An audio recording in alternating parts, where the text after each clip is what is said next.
Hello and welcome to Bondcast, a podcast series where we discuss our views on the latest themes and events shaping rates markets. I'm Imogen Bakra, European rate strategist, and I'm joined today by our global market specialists, Ross Walker, Giovanni Zanni, and Jan Nevruzi. Before getting into today's discussion, I just wanted to quickly remind you all to hit the subscribe button so you can get the latest episodes as soon as they're available. Okay, we've had, I was going to say busy week, I always say that, but it's been two themes I think that have been really dominating this week, and markets have really been oscillating between caring more about one or the other. And that's, we've had the geopolitical tensions on one side, and then we've had this kind of ongoing reflation, central banks getting behind the curve, or central bank reaction functions on the other hand. It's been a big week in the US. I guess we've had a lot of Fed speak and a lot of data this week. So Jan, I'm going to go straight over to you. After the comments from Bullard last week, the significantly higher than expected inflation print, have we learned anything new this week, whether that be from the data or from the kind of slew of Fed speak, as well as the minutes from the February meeting?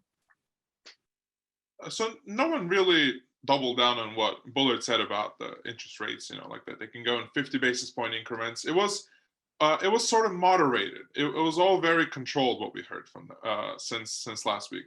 I mean, I gotta say, when we were recording this last week, I was kind of talking about how front-end rates seemed about the right place, and then the next day we had the largest move since 2008. I was going to let you get away with that. I didn't bring it up. but I think the markets did overreact a little bit, and we still stick to our kind of like our view for a normal sized hike. But why we didn't learn anything? Well, we got the minutes yesterday, which probably would have been a kind of like a nice snapshot of how the FOMC was thinking in March. Admittedly, that was before the strong CPI number and a slew of strong data since. But that being said, before the minutes are released, there is some freedom to adjust the tone of the release. It could have been a little bit clearer that the members are now a little bit more worried about the inflation, but it wasn't. There was no panic in there. It was all very cognizant of inflation, but nothing that indicated that they need to do anything like an intermediate hike or an outsized hike. So that seems to be very much so the minority view. Otherwise, they could have, again, the minutes, because of the lack of hawkishness that we got, it sort of took out a little bit from the market pricing, and now the front end is kind of moderating back to a point where the probability for a hike looks more like a 25 basis point. That doesn't change the longer term view on rates. We still think rates are due to move higher, but that's not really due to faster pace of hikes this year, but rather a pace that they were going to start this year and continue into next year as well. So I think that was mostly it. It was mostly a kind of like a rebuttal against the need for a panic, a freak out by the Fed, and more so stick to the course and stick to what we've already communicated.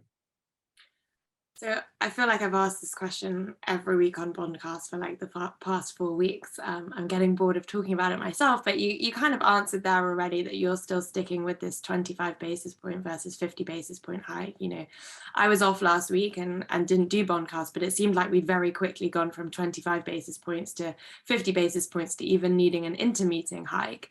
And so what do you think it could take? Do you think there's anything that it can take from here to kind of shift your view from 25 to 50 basis points? Would one strong, we have another inflation print before the meeting. If that comes out stronger, would that be enough? Or do you think now 25 basis points is pretty much nailed on and that's what they'll go with? It's definitely not nailed on, and the debate is running pretty hot and across the news, and just generally, like, whatever we see from the wires is very conflicted. But like I said, the way I think about it is that, yeah, there's a very, very strong case to be made to remove policy accommodation without further delay. Perhaps we should have even, the Fed should not be buying bonds as we speak. And there could be an argument to be made to move in larger increments. But the reason I don't think that would happen is, or even if it did, I just don't see a particularly compelling reason for an additional 25 basis points So say 15 March and then continue 25, 25, 25 going forward. For one, the Fed has already tightened financial conditions somewhat through the messaging channel. So if they kind of give into this 150 basis point hike, it's not the extra delivered of 25 basis points is not going to be what changes the inflation's trajectory. It's mostly the messaging.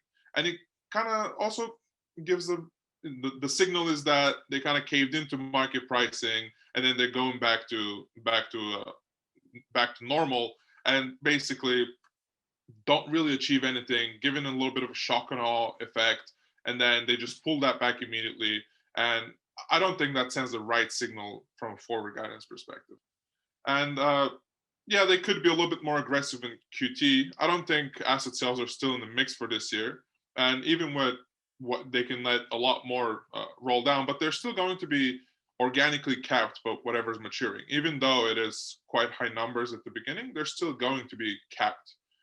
So I think that's really the signaling aspect of the 50 basis points is why I don't think that we're going to get there. 2-year yields are at 1.5%, even though Fed funds are still basically zero. So if they maintain the current track, and if the economy realizes that it can withstand actual delivered hikes, I think the tightening will happen on its own with the forward guidance channel, as opposed to borrowing costs going by another 75 basis points, 100 basis points. That's not really what's going to tip over the economy, I don't think. Yeah, that makes sense. So I guess just to wrap up the discussion on the US, sticking with the Fed, but I guess moving away from near-term policy reaction, what's going on with the current nomination process, and is that important for the direction of policy? The short answer for the direction of policy is most likely no. So what's going on is that the Senate Banking Committee has stalled the nomination process, the appointment process, and by not showing quorum from the Republican side, because they're opposing Sarah Bloom Raskin's appointment, but they're okay with the other nominees.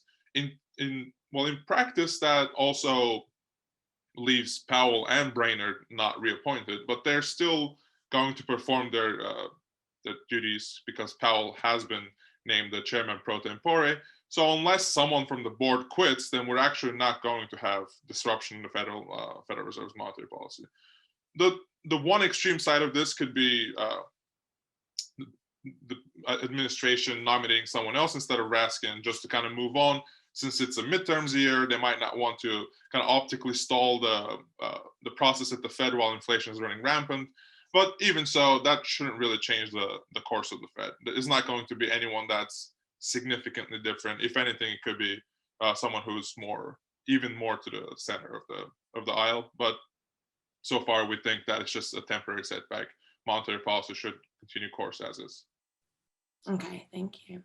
All right, so I said at the beginning of the pod that we've kind of had two themes this week. The first is central banks and the second with geopolitics. So sticking with that second theme then and moving over to you, Giovanni, in Europe, how are we thinking about these tensions, I guess, arising between Russia and Ukraine from the kind of perspective of economic activity in the euro area, I guess, looking at it through imports and exports? How damaging or otherwise is this going to be for Europe? Yes, sure. So if you look at really the export side of the story for the euro area, Russia is not that big. I mean, it's just being hovering around 1% of GDP or even less in terms of exports, and I wouldn't expect them to go to zero. So that's on the export side. On the import side, the situation is a little bit different. The numbers are slightly higher, not much higher in terms of euro area GDP, but they represent 50% of Russian exports. So in theory, it would be a bigger impact for Russia. But the reality is that all these exports are basically energy, right? So it's oil and gas. And so, especially in the current situation where supply is particularly tight on the energy market, of course, the risks are quite high for the euro area. In theory, if there were curtailment blockages of this supply of gas. If you look at most analysis, the impact will be large. If Russia were to stop completely the provision of gas, it would be like north of 2% of GDP of impact. But the reality is that it's very unlikely for a lot of reasons that I won't go into right now. But and also there's also the fact that there are still the possibility to substitute, to use stocks right now. So the impact will not be immediate and will not be on quantities, on volume. So the key issue remains that of energy prices, basically.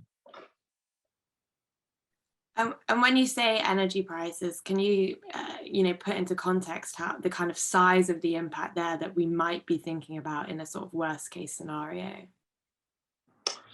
Yeah, so I mean, it's difficult to disentangle the Ukraine crisis effect from the rest, because we have a lot of issues, supply bottlenecks, etc., excess demand in some sector, manufacturing, etc., etc.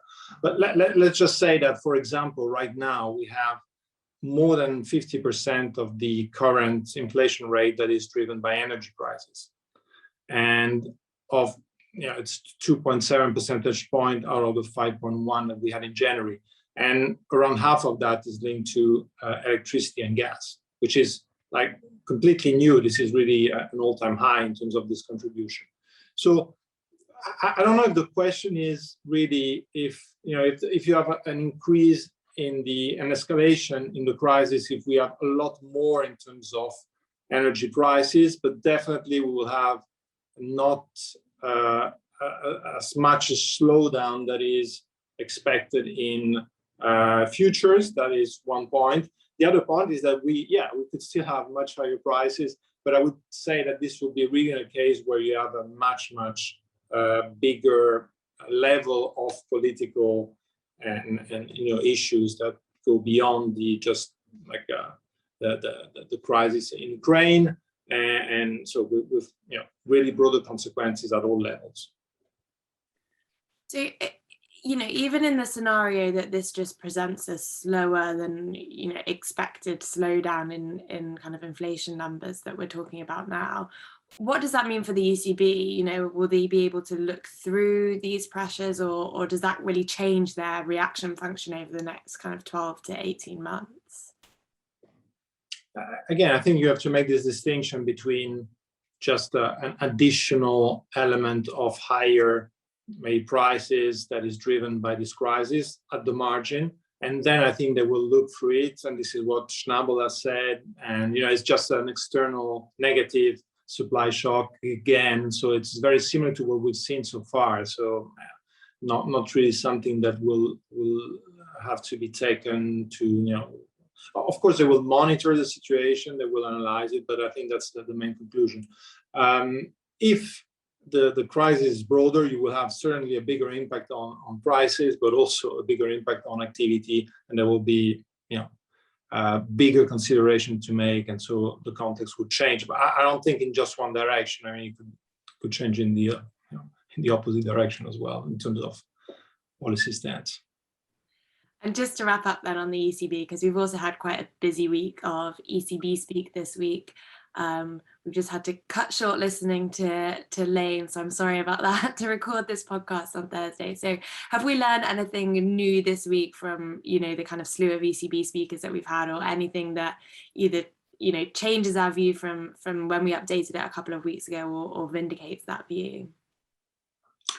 I think it largely vindicates the new view after the last ECB meeting, which is that there is the sense that the direction towards normalization is going to be accelerated, but a little bit with cautiously and not in haste. And the idea that QE will probably end in Q3 is what we've heard from most speakers. And also, I think an interesting point was made by Bilowa in terms of maybe delinking or creating a bigger gap between the end of QE and the potential move on rates. But having said that, this is the idea. We are in normalization. Things are getting better in terms of activity of the labor market. The idea that inflation will be even closer to 2% is being entrenched, getting entrenched, and so the idea that they will remove accommodation a bit faster is definitely there, and this is confirmed. Yeah, all eyes on the March meeting then. All right, thank you, Giovanni. Thank you. Last, but certainly not least this week, because actually I probably could have started with the UK given the size of the moves that we've had in UK rates markets this week. That's all been led by the front end, and it seems counterintuitive to be saying this because we still had a beat on inflation, on the inflation data this week. It's just, I guess, in the context of the kind of upside surprises that we've gotten used to, it was only small. So is that led markets to really reassess the likelihood of a 50 basis point rather than a 25 basis point hike at the March meeting? Yes, definitely. And as you say, the overshoot in inflation was quite marginal. It was a low 5.5%, and 5.4 had been forecast. So in the bigger picture, given recent trends, it really doesn't alter the inflation picture. But as you say, there was probably a fear out there prior to the data release that if we got a bigger overshoot, 0.3, 0.4 percentage points above expectations, as we had seen in previous months, that could throw the BOE off its slightly cautious, steady signaling, and even raise the possibility of a 50 basis point rise, which we feel markets have got a little bit carried away with. The BOE chief economist Hugh Pill delivered a keynote speech where he's speaking as an individual, but he made a fairly convincing case for why it's better to move in quarter point steps, certainly in terms of shaping market expectations. And there was a sense that that's probably a view that is the dominant view or the majority view within the MPC at the moment. So markets began to scale back some of that risk of a 50 basis point rise, but pricing still looks pretty hawkish. Yeah, as it is, I guess, globally for front ends. We've talked about it a lot on this podcast. So just sticking with the inflation print for a minute before I talk about, the bank rate kind of beyond March. Did this, I know it was only a small beat versus expectations, but does this change your outlook for inflation for the year in the UK? And I guess by that, I mean, does it change where you think when you think the peak occurs or where that peak possibly is that might influence policy? Yeah, so we published updated UK inflation forecast this week and raised the profile, certainly in the first year, to a lesser degree in year two. And that's primarily a function of wholesale energy market pricing. So, versus a month ago, we've seen upward moves in oil and natural gas to some degree. And that's pushing inflation up a bit. The off-gem price rise, which was confirmed in the early part of this month, was a little bit higher than what we'd expected. So there's some further upside there. And the offsets from the energy rebate that households will get, well, firstly, that doesn't come until October. And secondly, the ONS has not yet ruled as to how those rebates and council tax as well, how they will be captured in the inflation data. Will it be captured as a price cut through lower bills, or will it be seen as a sort of almost like a separate fiscal transfer, which won't get recorded in the inflation data? So there are some further uncertainties, but the peak is still around April when that off-gem regulatory domestic energy price cap takes effect. I think what's probably changed in the last couple of months in terms of our forecast is that inflation falls back a little bit more slowly. Now, clearly at the headline level, that picture can still change if energy markets cool and we see a clearer inversion or an earlier inversion in those curves, then that would feed through quite quickly to headline inflation. But I think the bigger risk that's developing is that the more persistent these price shocks, these cost shocks, the more likely they are to to become more embedded in the system, and also the big risk that they begin to change pricing behavior more fundamentally. I don't think we're quite there yet, but those risks are building. And for me, the big issue really around inflation is not so much where it peaks, but how quickly it falls back to target. And I think the risk is that the BOE's forecasts may be a little bit too optimistic, with inflation getting back to target just beyond 2 years from now. So what does that imply then for rates? I guess, we've talked about the March meeting, but beyond March, you said that markets have got ahead of themselves in terms of pricing over the next couple of weeks. But even by the end of the year, they have as of today, on Thursday when we're recording this, markets are pricing in rates of about, close to just shy of 2% really by the end of the year. How does that fit with your inflation expectations and where you really think bank rate needs to get to, or what you're considering the kind of neutral rate for the Bank of England?